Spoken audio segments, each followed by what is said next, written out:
Good morning. Welcome to Grandma's Table. For those of you that don't know, my name is Marilyn, and I sit at my grandmother's table every morning and I meditate and ponder on the thoughts that are swirling. And I invite you to join me. And often there's a challenge by the time I'm done. Today I'm continuing on with Passion Week. This is Thursday. The liturgical name for this Thursday is Mount. I can't really. I always want to say Monday Thursday. Have you ever had the Monday as Thursday ever? Jesus was having one. It's Maundy Thursday, and correct me because I never say it quite right. Anyway, um, Maundy, I believe is how it is. Anyway, it was the Last Supper. Upper room. We see this in art displayed where there's one table and it's like it's like a sitcom table where nobody's on the other side because we're all looking in and it's our viewpoint looking in. Well, it probably would have been a U-shaped table so that they could all kind of be pointed in together. Um, and now we have what we call farm tables. Like we have big tables where all the stuff's in the inside and we pass it around and family style. This was Jesus and his chosen family, his disciples. And he was getting ready to give them uh, a final commandment before he's taken off and murdered because mankind could not handle the fact that we need something beyond ourselves.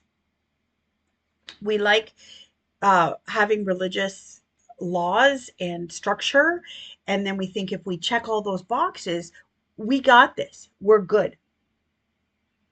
Mm.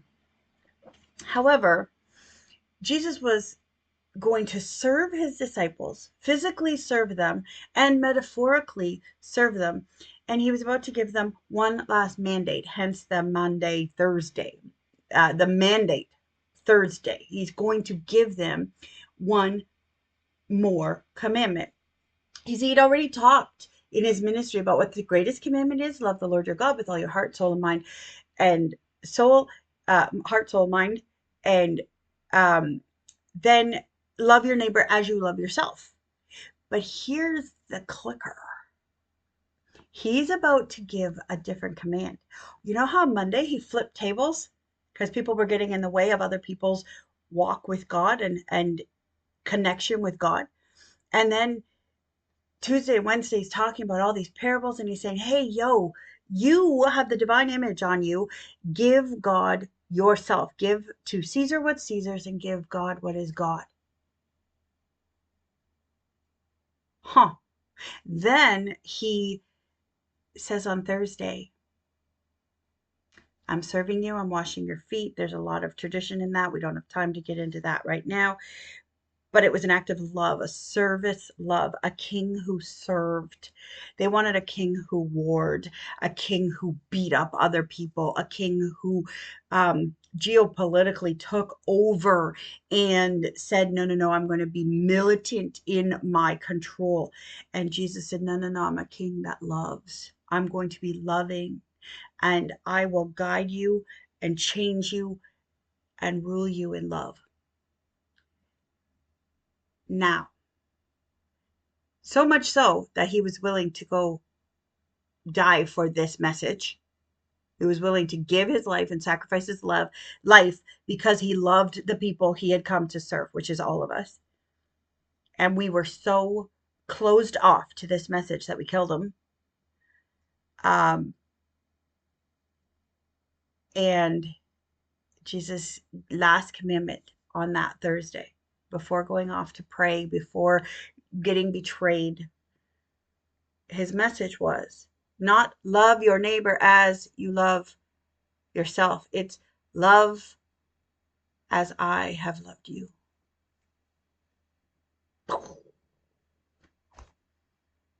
Love others as I have loved you. Love each other as I have loved you. He's talking to a room full of people where there's a betrayer and he's telling the other 11 to love that person. It's hard enough to forgive and hold at arm's length someone who's betrayed you. And we're supposed to love them to the point of death. We're supposed to follow Jesus' example so closely as our rabbi that we're willing to die, be tortured and die for the message of love over war, love over hate, love over,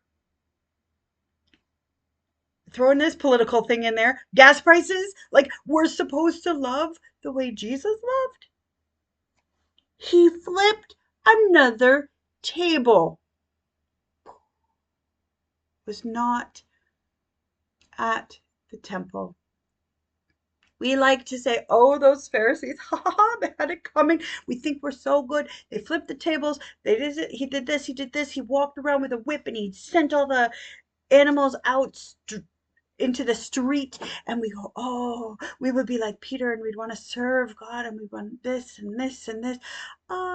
We put ourselves in the hero part of the story and stink. We're not the hero.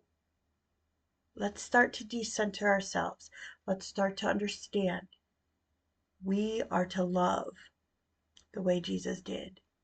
The only way to do that, only way, is surrender. Render to God what is God's. Does Jesus speak with themes? Methinks so. Have a great day. Ponder this. Sorry it's long again, but it's wow. Anyway, keep looking for tables to flip because he wants to flip what's in here. Don't worry about other people and what they're doing and do they measure up or not. If they have come in contact with the divine, God will do the rest. But out of God's business. And look in here. What tables is he flipping for you today? Love the way Jesus loved. Feet on the ground, head in the clouds. Know that I love you. Go drink some coffee and get your head on straight for the day.